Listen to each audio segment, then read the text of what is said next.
मालवण मेढा येथील किनाऱ्यावर उभ्या करून ठेवलेल्या ट्रॉलरला रविवारी रात्री 11 वाजण्याच्या सुमारास अचानक आग लागल्याची घटना घडली आहे। किनाऱ्यावरील वाऱ्याने ही आग आणखी भडकल्याने आगीवर नियंत्रण मिळवणं कठीण होतं।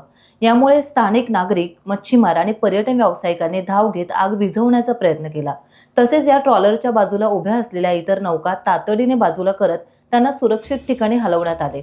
यावेळी नगरपालिकेच्या अग्निशमन बंबाला पाचारण करण्यात आले। मात्र या ठिकाणी बंब येण्यासाठी योग्य असा एकमेव मार्ग असलेल्या बंदर जेटी रस्त्याचे काम सुरू असल्याने बंब घटनास्थळी येऊ शकला नाही। यावेळी फायर फायटर बाईक घटनास्थळी दाखल होऊन त्याद्वारे आगीवर पाण्याचा मारा करण्यात आला। काही वेळाने अग्निशमन दल घटनास्थळापासून जवळ असलेल्या रस्त्यापर्यंत आले, मात्र तेथून जळत्या ट्रॉलरपर्यंत बंबाचा पाईप पोहोचू न शकल्याने बंबाचा काहीच उपयोग झाला नाही।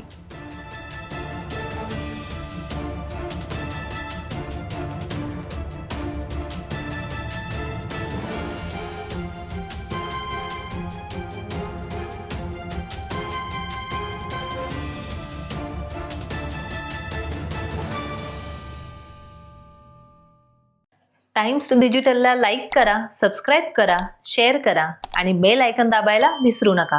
पाहत रहा टाइम्स डिजिटल।